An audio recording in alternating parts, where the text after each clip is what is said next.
Real quick, why'd you guys go with the Cola's name? What's Cola stand for? So the cola is the very top of the bud of the flower, the best of the best, right? Mm-hmm. That's what the cola is. And that's what colas is, the best of the best when it comes to cannabis. So that's why they went with the name. And look at you guys now. Yeah. The best. And of the see best. where we're going. I set you up nice for that That one. was good. Yeah. Hi, and welcome to the Key Concepts podcast. Today we have David here with us. We're going to be talking about cannabis. He's been in the industry for about 10 years. He's an operational manager. We're going to dive a little bit into colas, what that's like.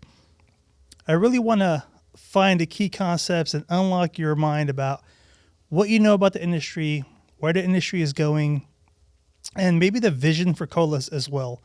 I know you guys have been expanding rapidly. I know you've been moving around. Mm-hmm. We were talking here just a couple minutes ago. You're like, yeah, they might, push me out to San Francisco for a bit. Right. So you can see that the demand is there and the company's successful. And there's a lot of misconceptions around cannabis. And I want to figure out what's true, what's fake, and what's in between. Yeah. So Let's do it. why don't you introduce yourself as well? If you have anything you want to name drop, maybe the Cola's social media handles, let us know. We'll drop it in the description below and make sure that we, give some recognition. So Yeah, thanks for having me on here. I appreciate it. And my name's David. I've been here in the cannabis industry for about 10 years. And we do have a couple social media links that I want to put out there just for everyone to kind of look at and follow if they need to. It's on Instagram at kolasofficial.com. Or I guess I just at kolasofficial. mhm. But yeah, I'm very happy to be here and talk about cannabis and destigmatize, I guess, some of the stuff out there that people are stigmatized about. Yeah, I mean, let's just talk about Colas for a second. Man. Yeah. How was it in the beginning phases of Colas forming, becoming a company, and how was that formation process? Were you guys at one store, two stores, and then how did you get into managing and managing all the stores pretty much at this point? Yeah, so Kolas formed in 2018 when cannabis got legalized recreationally in California, right? Before then, it was just about 2-3 stores, couple owners, and then they got together with a couple other people, formed a bigger, Kolas. We had 9 stores at launch under the Kolas umbrella. And I was a general manager at one of the stores in South Sacramento before being put on as a regional manager at Kolas. So I've done that for about 4 to 5 years before joining Kolas officially. So it sounds like the legalization or the policy that was really created around cannabis made it mainstream, allowed for Colas to form and become a thing, Mm-hmm. and then the rest is history. So Right. 2018. Now, is it legal only federally, or is it also legal in California? And what about other states? Like how broad was that legalization? So legalization recreationally in 2018 happened just in California. I know there are a few other states that have legalized it since then or around then, but this is not federally legal. It's still federally illegal, so just statewide. And I think there's about 10 states or so that have recreationally legalized cannabis. Do you ever come into conflict with the feds? Do you deal with them at all? Do they, come in, bust your door down, be like, hey, what's going on? What are you guys doing? Or how does that work? Because I know there's separation of powers and that the federal government has to respect the state government. But has there been any murmurs or any rumors about the federal overreaching and trying to change California law or kind of overstep and do their own thing without California being informed? Yeah. There's always that concern about if I'm using this recreationally, what happens if I run into some federal police officers? What are they going to do? Am I going to get in trouble? Or are they going to be like, okay, that's California law. I'm cool. I'm going to, let you guys do your thing. How does that work? Yeah, well, thankfully at the stores, we don't have any worries about that happening. As long as we're doing everything we need to. We have the DCC in the city that come in and, regularly check up on, make sure everything's done accurately and correctly and following all the laws and policies and all that. Federally, yes, it is illegal federally. And obviously that's why certain places you can't, take cannabis or use cannabis, like in parks or out in the, public or anything like that. But as long as, you're within your house or in your own place with your family or friends or whoever it is, You're fine. You're not going to have any trouble with the feds or anyone coming knocking down the doors like they used to prior to 2018. There was a raid and all kinds of fun activities then that we were part of. So, but yeah, now since 2018, as long as we're doing everything we need to do and crossing our T's and dotting our I's, there's no fear of the feds walking in or coming in or shutting us down or messing with us or anything like that. So you mentioned DCC, and I want to just explain that for the audience. DCC is the Department of Cannabis Control. That's one of the state departments in California that kind of maybe provides oversight for the whole industry. I know for me, like I'm aware of Department of Food and Agriculture. I think they do seed to sale. Mm-hmm. They have to track everything from what's planted to what store it goes to. And I know there's some regulation out of California Department of Public Health. So CDPH also has some guidance on health benefits or how to use it, recreational use, things of that nature. So the three departments, how much of it do you interact with? Do you interact with food and ag at all? What about public health? Or is it primarily the Cannabis Control Agency? Yeah, it's just the DCC and the city. So those are really two departments that we deal with personally. I've not had the pleasure of meeting any other departments as of yet. What does Cannabis Control say? What do they do? How do you what do they usually ask? They come do an audit or what do they do for the stores? Yeah, they do audits pretty much every month. They just come in and make sure, everything in the store is licensed.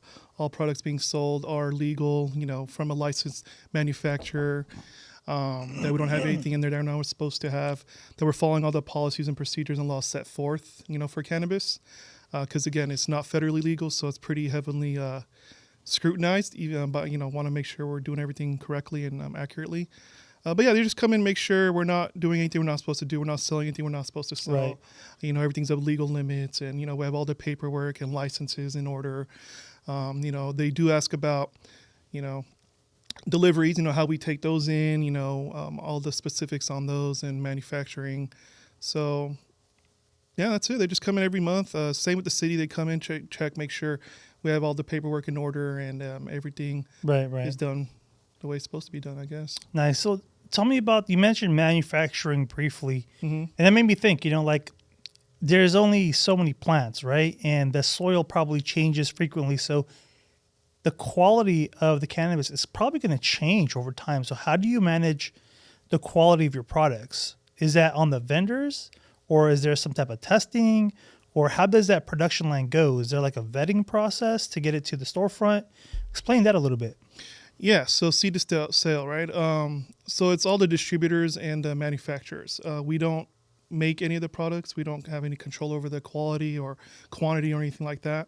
But yes, the manufacturers, they send it to testing to a lab. They get all the specifics on, the THC level, any, particles or things that are in there and what the percentage are and things like that. And then once they do that and get the green light to pretty much pack the product and send out to the vendors, that's when we get it in. So nice. So it sounds like a lot of that quality control is on the distributors to make sure that it's ready for public consumption, and then you guys are that storefront which helps distribute that. Yeah, we get the final product. We don't get anything that's not tested, not ready to go, might be questionable. It's all passed and done and tested, and the state knows about it before we even get it in, before the delivery even comes into the store. That's cool. No, that makes perfect sense. I mean, for sure, if there's something that needs to go back, what better way to work with the vendor, make sure the vendor takes care of it and gives you the fresh batch that's been tested, proven for public consumption, and it goes that route. So how do you've been managing it for a long time. How do you manage the vendors? Because I'm sure you probably get inquiries from the vendors. You have new ones that want to come in. How do you vet them? What's that process look like? And then the second question I want to ask about is cannabis, there's always misconceptions around how it's used, the quality of people that use it. I mean, I find that there is great medical benefits to cannabis, especially when it comes to people who have seizures or neurological pains or stress and anxiety. Like, there is a really good medical use case for it. However, that being said, I also know that in any industry, there's always a level of abuse. So with that in mind, how do you manage your employees? Like, what are some of the weird situations that you run into Do you find good employees? What about some of the bad ones? Can you give me some examples? And then how do you make sure that everybody's doing what they're doing, that they're not stealing something? How do you deal with, that type of theft in a way, and just like the whole operational management piece of this, from hiring to firing and the random situations in between? I'm sure you're looking for that, and you don't want them to take away from the company at all. But I'm sure there's good employees, and also probably not so good ones as well. Yeah, just like any industry, right? You try to find good people. They do really well in interviews, most of them, right? And then when they get the job, sometimes they fall off. And you got to either work with them to try to correct their actions or work them out at that case, right? But yeah, just like any industry, we try to hire good people. We do have really good people, I believe, in most of the important positions in the industry right now, at least in our company. And you asked about the buying procedure a little bit. We do have a group that does the buying, a group of 3 or 4 individuals that vet, talk to the companies, set up, meetings and price points and all that stuff. So that's separate from what I do. I don't get involved with the buying process at all. But yeah, back to the employees. I mean, theft is going to happen. It's always going to happen. It's happened since I started. It's happened even recently. Just something you're going to have to deal with. And obviously, once you find out, you get rid of that person. And hopefully it doesn't continue happening. But yeah, I've been involved with a lot of processes of investigations, you can put it that way, of people from high positions all the way down to the lowest position, a bud tender in the store. It's always interesting to see that people are still very confident they can get away with things like this, even though there are cameras everywhere, there are things in place like procedures to kind of find these people. But yeah, I mean, it's always interesting to see when people do that. Do you have any examples you could share without naming anything? But what is that commonality of, if I was to take 10 employees that I've fired over the last 10 years, let's just say, what was like the number one thing that they were doing that's just always, that, I don't know, the commonality that everybody's trying to, whether it's the drinks, the actual flowers, or whatever the case is, and yeah, it's it's funny. It's surprisingly cash. People are the money, very, of course. Yeah, because everyone has their own set register, and they're in charge of that. So when things get busy, sometimes they happen to get involved with all that. But yeah, it's mainly cash. It has been cash. Here and there are some people that take products, but it's not as common because they get a discount of products, so it's not as big of a thing for them. But cash has been the main thing that people have been trying to steal and have stolen. More recently, about 2 months ago, I had a floor manager that was at the end of the night counting all the cash, balancing it out, and then we get tips in the stores that we get all that, and then they were in there counting that and supposed to log that at the end of the night. So this individual, instead of logging it accurately, happened to slip an extra $100 bill into his pocket, and we happened to only come across that because one of the drawers were not balanced. They were missing about $20. So we went back and looked at some camera footage and, from the whole beginning to the end process of the drops, and noticed some funny activities with this certain individual, and started looking into a little bit more and noticed that he was taking out the tips. It's a little bit hard to track that because we don't know how much is in the tips until the manager counts it and logs it for that night. So it's a little bit easier to take it from there than, let's say, the drawers. Right. Yes. That's crazy. I mean, that's probably, I don't know why I didn't lead with that, thinking like, okay, the money, of course. Right. I'm thinking about the product. Here goes the money. But what would you say is like the biggest challenges for the industry right now? Like, I think employees, you guys sound like you have a really good process down. You guys have been around, probably one of the first companies that have really kind of taken over Sacramento. When people think of cannabis, they think of Kolas, right? They don't think of someone else. So, and as you guys are expanding as an organization, what do you see are going to be some of the challenges at the company level? Because I think you guys are pretty much solid on the staffing and the operational side. I mean, they got you there running the show. So, how do you see the company growing? Well, it's always a challenge, right? Especially since, again, it's not federally legal. Finding funding and, getting loans and things like that, expanding to different states, it's difficult. That's going to be one of the biggest challenges, I believe. Until it gets federally legalized, that's the biggest challenge. And beyond that, I mean, it's just still finding good people. You always want good people, and you want to find people that are loyal, obviously. And that's been a challenge of recent, at least since COVID, to find those people and to hold on to those people. Because, people, things happen and people feel some sort of way and try to take care of themselves. And, you find those good people and then things happen and they have to leave. So just always looking for good people and federally legalizing it. Once that happens, most of the bigger hurdles in our way would be pretty much fixed. Yeah. Do you guys have any plans of expanding out of California, going to another state? And how do you guys kind of research what state to go to? Maybe probably one of the thing that jumps out at me, if another state has legalized it, there's probably someone on your list of states to evaluate to expand into. But are you guys looking at any states at the moment? Yeah, they're definitely always looking. The plans are obviously to branch out to every state in the country, and then beyond the country, they want to go international. That's the big plan, right? Ooh, okay. That's always a goal. But we can't even go into it in another state until it's federally legalized. So that's state line, right? We can't pass that state line.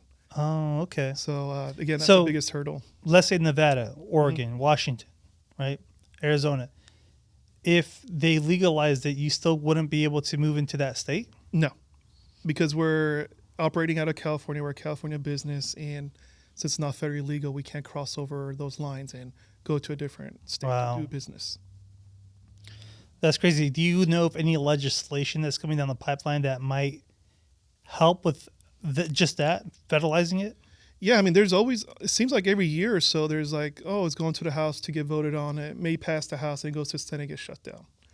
Every year it seems like there's a bill or something that comes up where, it could happen, and then it just obviously doesn't happen. Yeah. But I feel like it's getting closer and closer. If I had to guess, within maybe the next 5 years or so, it'll be federally legalized, just because the way it's heading and the way the Senate's, moving towards and all that. So what is the main concerns that you're hearing? Is it the health risks? I mean, people are probably saying it's a gateway drug. It's probably going to impact the youth, right? So with anything, there's a pro and con to it. But what do you think is the holdup for getting both branches of government to kind of pass it for the executive branch to sign off on it? Yeah, it's mainly the stigma around it, right? It's always been, if you, consume cannabis, then you're not going to be as smart or as productive. You're going to be lazy. You're going to be this and that, right? All the negative stereotypes that surround that.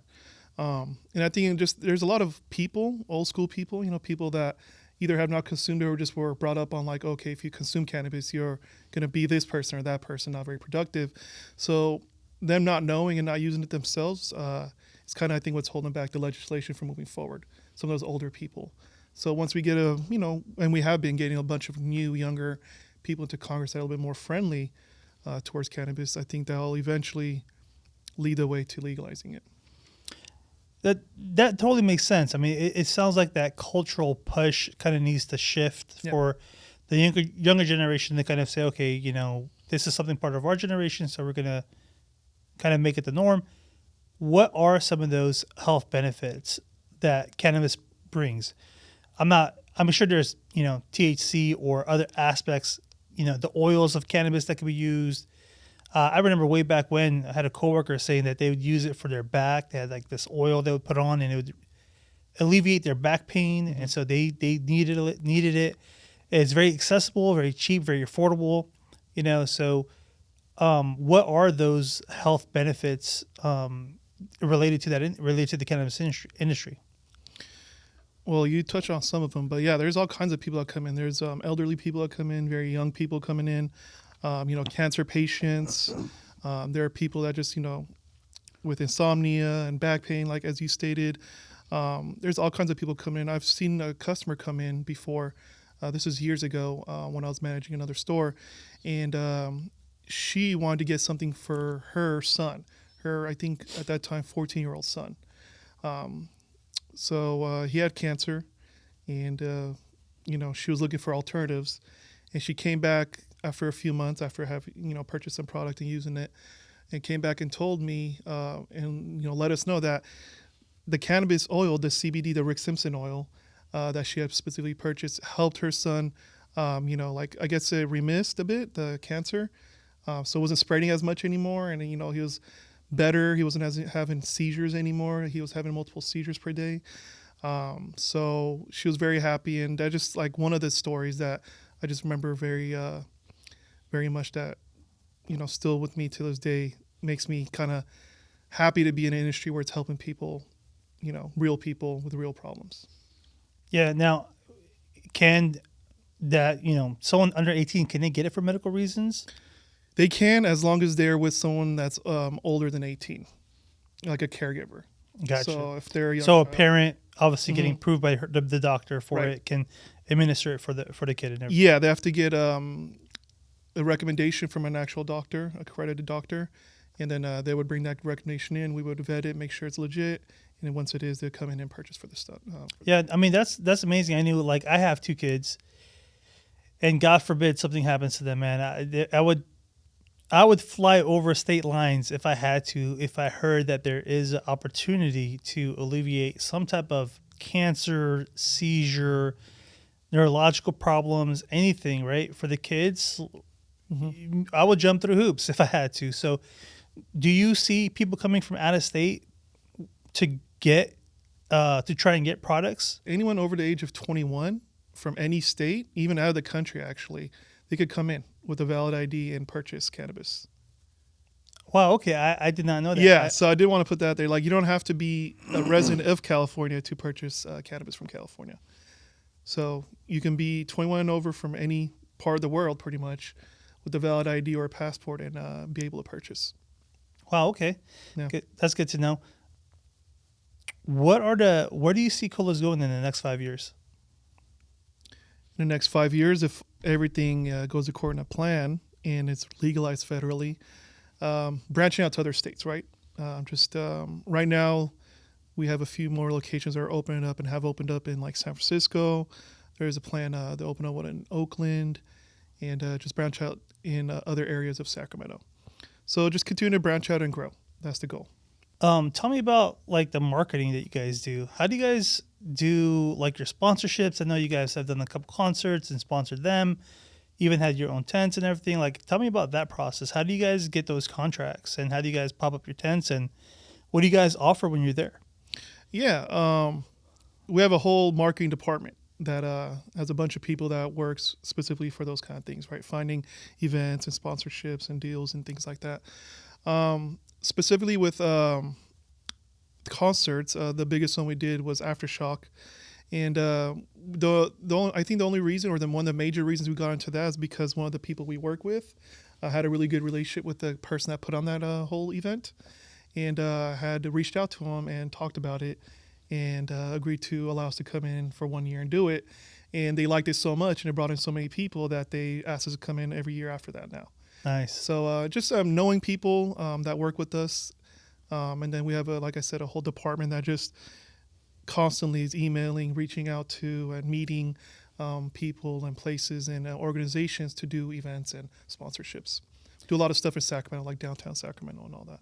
Nice. So if a company wanted to reach out to Kolas and maybe become a partner of some sort for some type of event, how would they get in contact with the company? Is it through the website, through Instagram, or Yeah. how do they reach out? Instagram works, but we do have a website also, kolas.com. Just go on there, and it has the contact option where you can just email or call the office down there and then talk to somebody. Yeah, make it work. Mm-hmm. So we talked a lot about the operations and everything, but tell me about the customers. I mean, how do you deal with like the upset customers, and do you have problems periodically with the people that are coming in and buying your product, and how do you deal with that? Yeah, it happens a lot, right? People come in, buy product, it's not working, it's defective, or it's not to their liking, or whatever the case may be. Thankfully, a lot of the vendors we work with, they give us the opportunity to take care of a lot of these issues, and they reimburse us for all those problem products. So if a customer comes in and one of their cartridges, let's say that they bought, does not work or stop working like halfway through, we have we test it, make sure it's not working. If it's not, and we don't cause any issues or have the customer jump through any hoops, we swap it out for them, exchange it, and then on the back end, the vendor takes care of it for us. So I would say it's very easy. It's very simple, and if there's ever a customer who comes in happy, they always leave happy. So, That's awesome. yeah. So what do you guys offer in the store? I mean, we've been talking about cannabis, but there's more than just cannabis, All right? kinds So of like different what is under that umbrella? So there's edibles, from drinks to chocolates to hard candies to popcorn and pizza and all kinds of stuff, right? And then you go from edibles to flower, the actual cannabis plant. And then you go to concentrate, which is like oils and vapes and stuff like that. We have clones that we sell, baby clones, right? So you can kind of grow your own plant at your own leisure and all that. So pretty much everything. You get energy drinks. We just recently got in energy drinks that we haven't had in before, which is pretty interesting. But yeah, candies. I mean, they have all kinds of stuff. Anything you could think of can pretty much be infused with cannabis. You said pizza. Hold on. Hold on. What do you mean by pizza? Yeah, I mean, it's a regular pizza, and they infuse it with cannabis, and that's all there's to it. Just, yeah. So you like put the cannabis leaves on top of the pizza like a topping, or No. So they infuse it, so it'd be like an oil-based object. So they would take the cannabis oil, they would infuse it or bake it with the pizza, and then that way it's in the crust, or it's in the actual base of the pizza. Wow. Yeah. That is interesting. So you could pretty much make any concoction out of it. Yeah. You mentioned the baby seeds, The clones? the clones. Yeah, the baby clones. If people wanted to grow this at home, it sounds like you guys give them the seed. How do they can't they just create a farm and just grow it themselves, or are they limited to some extent? Like, how would that work? Because if I turn my whole backyard into a cannabis garden, right, I don't need to go in the store anymore. I could just kind of do my own thing. Right. Yeah, you definitely can. And there is a limit per day as to how much you can purchase from a store. It's 8 per day in California.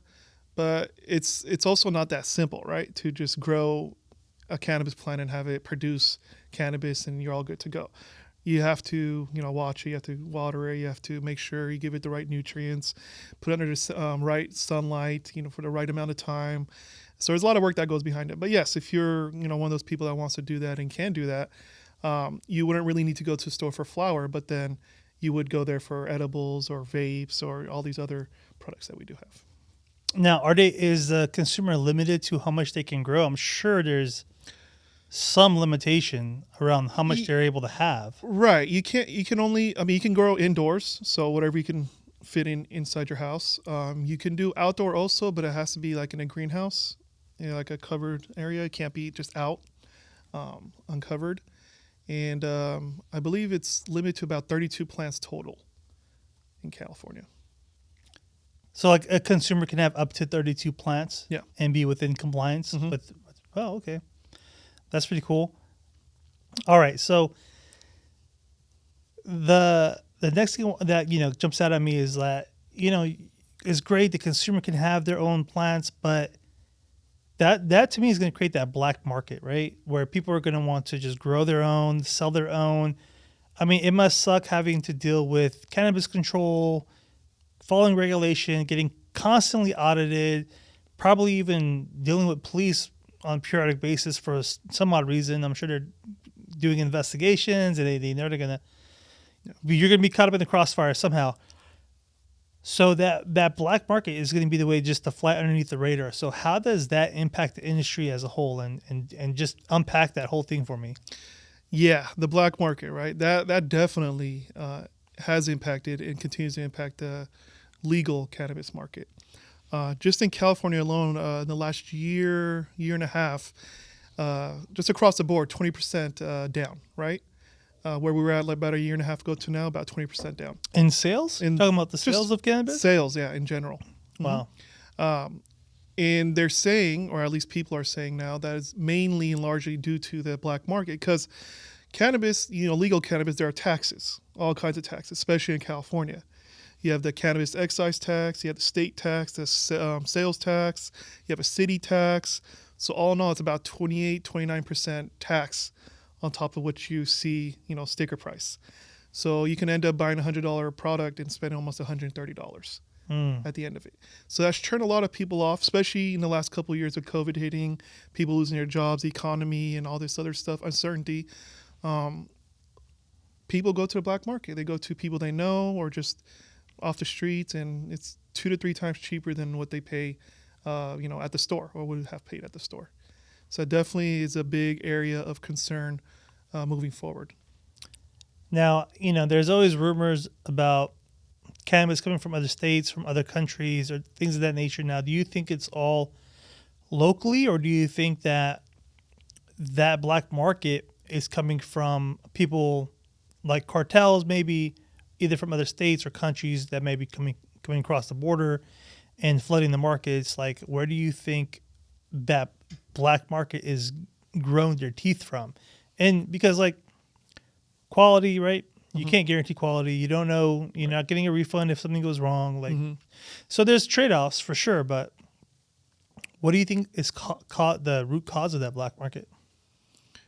It's the prices. People are just not able to pay, like I said, about 28% in taxes on cannabis, especially with COVID and, again, job uncertainty and all this other stuff, economy. People are trying to save money and not spend as much anywhere they can.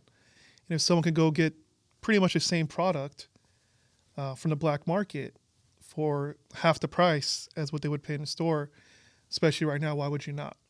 Knowing it's the same product. Yeah, well, you can't really say it's the same product, but probably definitely similar, right? People are probably growing their own stuff, and it's cannabis at the end of the day. But there's always a slight difference in quality. Yes, exactly. Sure, There's going to be slight differences, but there are people that go and buy them from the stores, for example, and then just resell them on the streets. So there are those people too. But would they have to upsell it at that point? Well, depending. Or are you talking about getting it from the distributor? The distributor obviously is able to wholesale stuff too to individuals as long as they have a license. But then there's also, there's certain deals and promos that happen sometimes at the stores. You buy one, you get one for $1. You buy 2 of these, you get another one for $1, whatever the case is. And at least from what I've heard, there's been people that have taken advantage of that deal and then have went and turned it and sold to a friend, nice. Or, a coworker or whatever it is. Of course, why not? At a better price than what you would get at the store. Yeah, that's super interesting. I mean, the black market for sure is going to impact the industry. Yeah, a few months ago, even up until last year, they fired people, laid off people from the cannabis industry, downsized, and just overall had stopped hiring now since pretty much COVID hit. And that's because the labor is not needed when there's not as much business, right? Mm-hmm. If you could do it with the same amount of business you're doing now with 2 people as opposed to 4, you got to save on labor. So, yeah. But thankfully, Kolas has not had to actually downsize at all. They've been hiring and are still hiring at this point on every level. So it's pretty interesting. Yeah, I mean, if the industry is getting hit, which it sounds like it is, if Kolas steps in, it could definitely take up a lot of the market share and kind of be that main brand in California, which, I do think they already are growing. So tell me about the move to San Francisco. If you were to go out there, what would be your role? What would you be doing out there? Yeah, pretty much more the same what I'm doing here and what I've done here. Pretty much just, make sure they're all trained and, know what to do when it comes to running a store.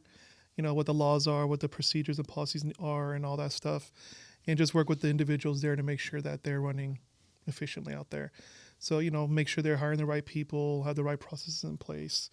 Just things like that, making sure customer service is, top notch and, they know what, retaining customers and not just having them come in one time and then not coming back after that. Things of that nature. What do you think was the thing that made Kolas really stand out and be kind of successful? Like, what were the secrets that made them really kind of take on that market share? What did they not have that they started doing? What did they learn from mistakes that they made to then changing, going in their direction? Like, what were those concepts that really made them who they are today? I definitely believe having like a corporate office where you have all these different things to do, like what is it, marketing, and then we had a whole training center at Kolas University, and that's actually coming back now in the next month or so. But Kolas University is the first of its kind in the nation, right? You bring in people before you even start in the stores. You would have them go through this course. It's a week course, 4 or 5 days or whatever it is. And they would learn the basics, what indica sativa are, the effects, the cannabinoids and all that stuff. So would have basic education, knowledge about cannabis even before stepping foot into the store. So that's what I believe was one of the main reasons and main things that set Kolas apart from any other cannabis industry in California. So they got the training down, and that helps people kind of be familiar with the product and understand how to work in the store. But when Kolas went from 3 stores to, what are you guys at now? Like 20, 15? In Sacramento, there are 6 stores. And then in the Bay Area, I believe there are 2, and then a few more are supposed to be opened up here soon. So you guys are expanding to like 10. But how did you go from 3 to 10? From 3 to 6, the 6 to the additional 2, to the future ones that you guys are launching. How are you guys finding where to go even? Like, you're opening a few more stores in the next year or 2, but where at, and how did you guys choose those locations? So we have people that are always looking for great areas and places to expand to, or even move current locations too, because some of the locations we have currently don't have the greatest parking, or just don't look the greatest, or very old or small, or whatever the case is.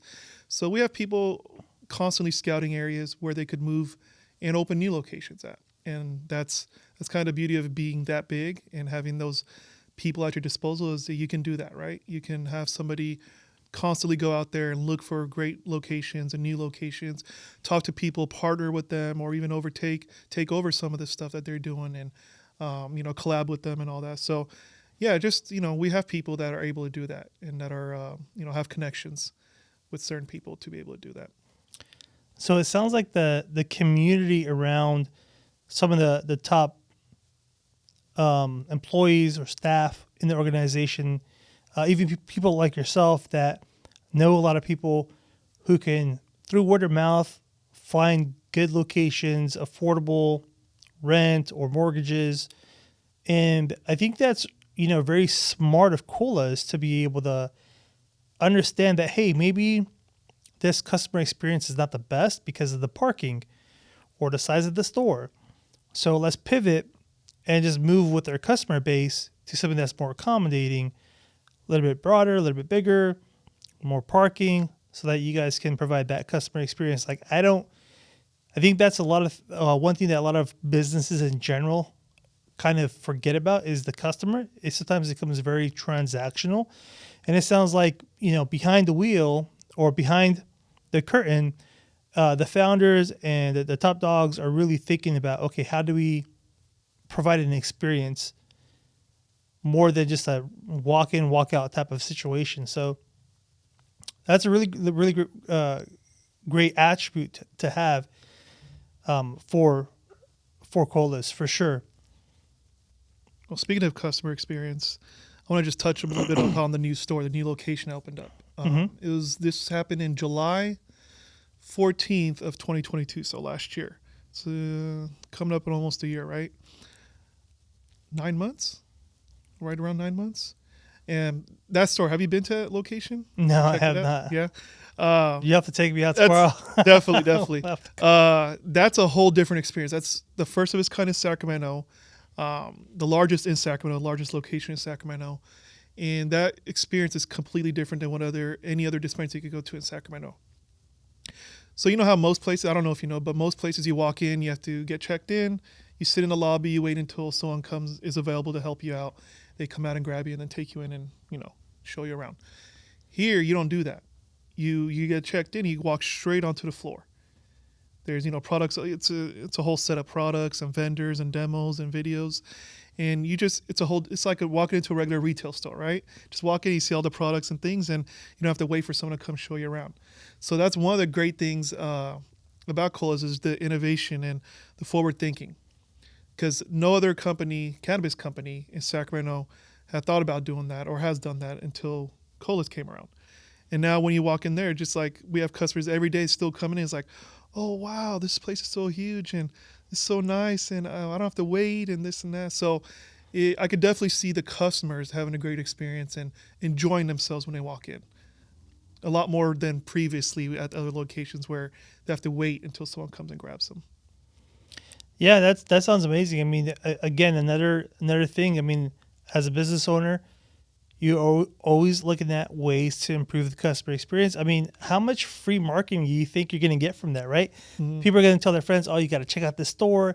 It's cool. It's a new design, word of mouth. I mean, that's the best marketing you could hope for as a company, is that word of mouth, to go from one person to the next person to have them come in and get that next sale. So, kudos for Kolas for doing that. I do think you guys are going to lead the way, change the industry, gobble up the competition for sure, and then kind of be that national brand as kind of the policy kind of catches up. So a little bit ahead of your time as a company, but I think that the policy just needs to catch up, and the rest is really going to be history. So how are other states doing it? Have you been to other states to check out their stores? Do you guys do some reconnaissance and fly out there and see what they're up to and kind of take what they're doing good, incorporate it back into the business model? Yeah, I've been to Nevada, so Vegas specifically. I've seen a few of the dispensaries out there. We do have a bunch of other people that have flown out specifically to look at other locations and states and see how they're doing. Of course, their laws are different. It's not the same as California's cut and paste.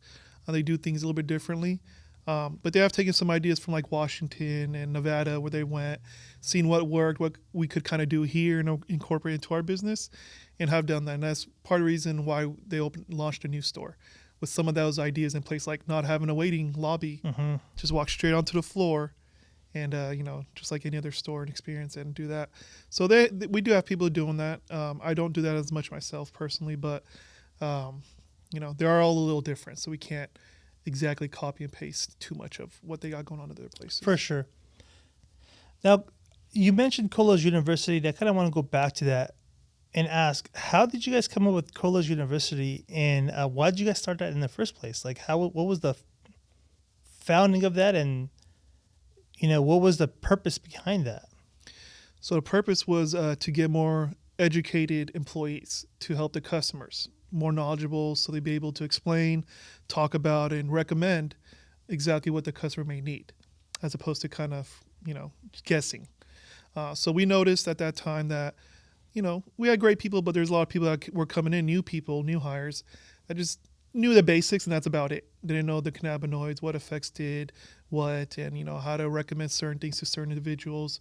Someone that can't smoke, what do you recommend them? An edible, a drink, what's out there.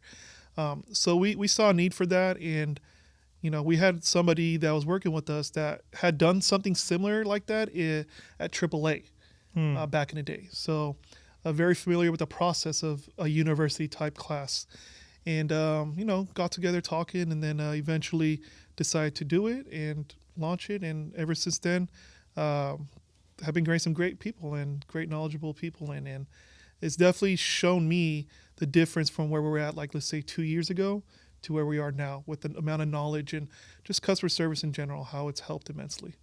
Well, give me the short version of the university.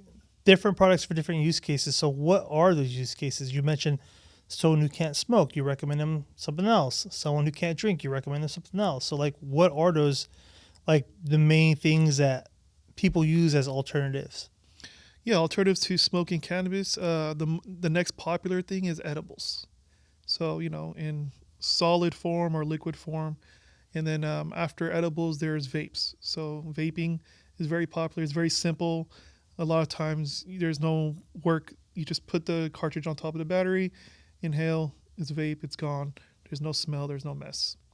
So those are the two, besides concentrates, those are the next two popular categories, I would say. What are concentrates? Concentrates are more like concentrated form of cannabis, right? So it's a little bit more for the veterans or maybe people who have a higher tolerance towards cannabis and want more of an effect and a more immediate effect. So I'm going to recommend that to everyone, especially somebody new or starting out slow. But yeah, the concentrates are for people who want a higher concentrated effect and a little bit more of an immediate effect. So you mentioned someone new and starting out slow. What would you recommend for that person? If someone's coming in first time, wants to try it out, has never tried it out before, I usually would recommend an edible, like a small dose of an edible, or a vapor cartridge. Just because those are easy to manage and dose, and like with an edible, they're cut up in 10 milligram pieces. So you take one piece, you can tell them to dose that, wait about half an hour to 45 minutes. If they don't feel something, then they take another one of those. You can easily dose yourself that way. Same thing with vapes, cartridges. You take 1 or 2 hits, wait about half an hour, see how you're feeling. If you feel like you need a little bit more, take another couple hits, and you're good to go. Yeah. What is you guys' number one product? Like, what do people normally go to? Did they go for the traditional? Yeah, the traditional flower still Flower, came. Yeah. Very, very close is edibles, though, I would say, for sure. Yeah, I can see that. That market's definitely, since it went legal, it's been expanding. That market, that category has been expanding. I mean, you said pizza. I was like, what? Yeah. So that's what are some of the craziest combinations that you've seen or heard of? Combination For edibles, can you throw it in chicken wings, make chicken wings with? Well, they do have cooking oil. So, I mean, with cooking Right. oil, you can pretty much make anything and, do anything and concentrated that way. But back in the day, I haven't seen it recently, but back in the day, we had ice cream that was medicated also. Pops and vanilla ice cream, and all that stuff. So we had that. We have popcorn, candies. Popcorn, okay. Yeah, that are medicated. But the craziest I would say that I've noticed recently, it would be the pizza. The pizza is like the craziest thing. I was like, wait, I wouldn't even thought about that. Like infusing a pizza with cannabis and just bake it and you're good to go. Like an edible, but it's, regular pizza. Yeah, that's crazy. What, if anything, do you want to leave the audience if they're just trying to get in for the first time? You mentioned dosing yourself. That's just a good way to understand your limitations. But what else could you recommend for customers who are thinking about consuming or have misconceptions around cannabis? What advice can you give them, or what takeaways could you kind of provide being in the industry? I definitely would say if you're interested or curious about it, to come into the Arden store specifically. Again, it's wide, it's big, there's a lot of people, very smart people there, educated people, and they would be able to answer any and all of your questions. Be it you're looking for something for pain or just even recreationally, something to like calm you down, whatever the case may be. I would recommend just going to a store and talking to someone. You talk to them, they'll, we even have seminars for people specifically for things like this, where they want a little bit more education or more knowledge on specific things when it comes to cannabis, free of charge. Like we have one coming up on actually this upcoming Tuesday at 6:00 at the Artisan location. You come in, we have Mary's Medicinals, which is a sponsor of ours. They put on a virtual nurse, as they call it, and then people go in there and just can ask any questions, any type of questions, and get some good answers from people there. So I would just recommend going to a store, ask somebody, talk to them. Everyone's very willing and patient when it comes to these things, and understand that there's a lot of new people out there that are curious. Yeah, no, that's awesome. Definitely the Arden store, probably the go-to spot. So one more time, what's the social media handles? Where can people follow, be part of the culture, contact you guys if they're a vendor of some sort? Name drop your handles one more time. Yeah. So Kolas.com is where you can go to get all the contact information and just check out more about Kolas and see what they're about. And then on Instagram, at Kolas Official, KOLAS Official. Real quick, why'd you guys go with the Kolas name? What's Kola stand for? So the cola is the very top of the bud of the flower, the best of the best, right? Mm-hmm. That's what the cola is. And that's what Kolas is, the best of the best when it comes to cannabis. So that's why they went with the name. And look at you guys now. Yeah, the best. And see where we're going. I set you up nice for that one. That was good, yeah. Well, I hope you guys enjoyed this episode on cannabis. Stay tuned for our next episode. Please like, share, and subscribe. The links to the website and the social media accounts will be in the description below. Please share with anybody that is trying to get into the industry or trying to check out cannabis. And with that said, we'll see you on the next one. Take care. Take care.